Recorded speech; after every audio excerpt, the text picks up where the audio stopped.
बिस्मिल्लाहिर्रहमानिर्रहीम। पाकिस्तान से और दुनिया से जो खबरें मेरे लिए, पहली खबर तो ये है कि सैयद अफरीदी ने कोशिश कर रहा है कि जुम्मे वाले दिन 6 नवंबर को एक ऑल पार्टीज़ कॉन्फ्रेंस KPK के हालात के बारे में और दहशतगर्दी के बारे में सारी जमातों का एक जरगा वो बुलाने जा रहा है। दूसरी सबसे बड़ी खबर है कि एस्टेब्लिशमेंट ने बाकायदा तौर पर PTI के वो पुराने कारकुन, पुराने लीडरों को मैदान में उतारा है कि अगर सैयद अफरीदी जो है वो नवंबर में कोई कॉल देता है तो उसको काउंटर करने के लिए बाकायदा तौर पर स्ट्रेटजी बना के शाह कुरैशी साहब से वो पुराने लोग मिल रहे हैं, जिसमें फवाद चौधरी है, आसद गुमर है और इमरान इस्माइल है और कोई मौलवी है और दो चार और है। और वो उनकी स्ट्रेटजी ये है कि अगर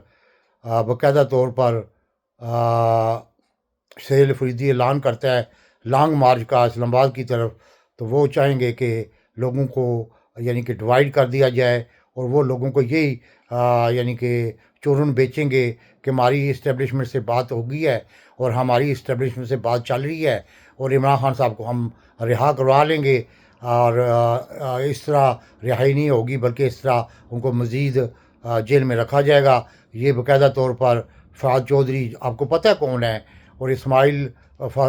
इमरान इस्माइल कौन है सब आपको पता है, और असद उमर भी सबको पता है कि कौन है। तो उन्होंने ये बाकायदा स्ट्रेटजी बनाई है कि जैसे ही ऐलान होगा लॉन्ग मार्च का सैयद अफरीदी की तरफ से, और ऐसे ही वो अपना काउंटर नैरेटिव जो वो अवाम में बेचेंगे, लेकिन वो नाकाम रहेंगे, इसलिए कि ये लोगों को पता है कि ये इससे पहले भी इनके पास वक़्त था, वो कहाँ सोए हुए थे, कहाँ वो गए हुए थे, सब आपको पता है कि फवाद चौधरी भी PTI से निकल चुका है, असद उमर भी PTI से निकल चुका है, इमरान इस्माइल भी PTI से निकल चुका है, वो अली ज़ैदी भी निकल चुका है, सब लोग निकल चुके हैं। ये सिर्फ अब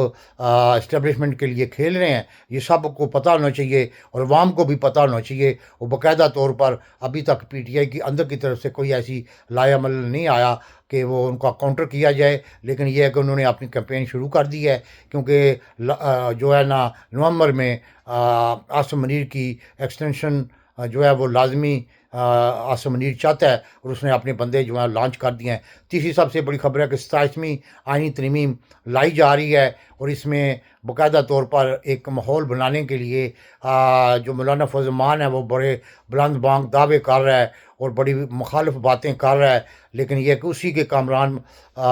मुर्तज़ा ने यह कहा कि 27वीं आइनी तरमीम में बाकायदा तौर पर KPK के वज़ीर आला के इख्तियारात को ना सिर्फ ख़त्म कर दिया जाएगा कि बिल्कुल ही वो डम्मी वज़ीर आला बना दिया जाएगा, और हो सकता है कि फाटा के इलाका जात को भी फेडरल में जन्म कर दिया जाए। मेरे ख्याल में ऐसा नहीं होगा, एक बहुत बड़ा तूफ़ान आने वाला है पाकिस्तान में जो मैं देख रहा हूँ,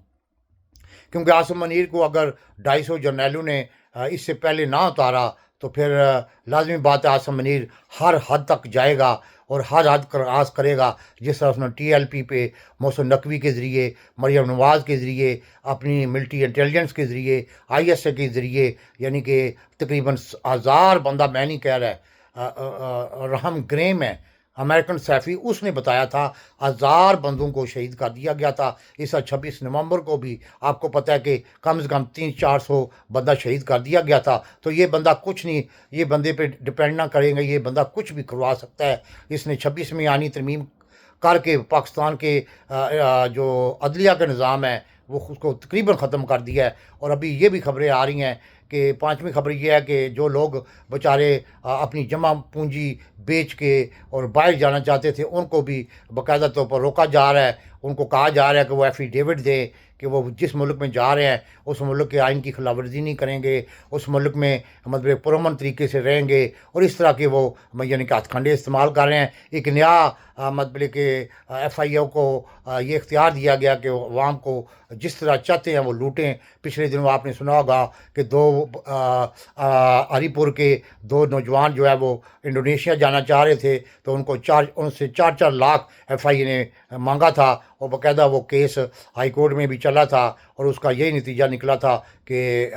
FIA के उस इंस्पेक्टर को या जो भी था उसको वार्निंग दी गई, हालांकि उसको नौकरी से नहीं निकाला गया था। तो सूरत पाकिस्तान की इस वक्त गंभीर है। आसिम मुनीर नवंबर में यानी कि कुछ भी करवा सकता है और खाना जंगी भी करवा सकता है, क्योंकि इस वक्त उसके दिमाग में, उसके ज़हन में, उसके आँखों के सामने अपनी 10 साला एक्सटेंशन नज़र आ रही है। और इंटरनेशनल हालात भी एकदम चेंज हो गया है। आपको कल ही बताया था कि इंडिया और अमेरिका के दरमियान एक दफ़ाई माहिदा हुआ है। उसके बाद चाइना और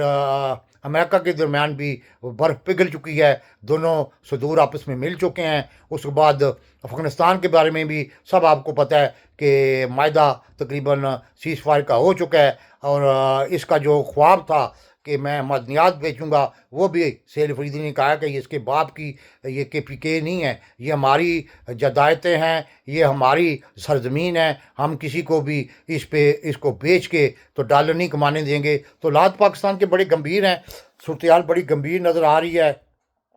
और आज बार एसोसिएशन के इलेक्शन भी हो रहे हैं और सारी जगह से पीटीआई के अमायत याफ्ता नौजवान न सिर्फ जीत चुके हैं बल्कि उनका ऐलान होना बाकी है। आगे देखें क्या होता है। पाकिस्तान जिंदाबाद।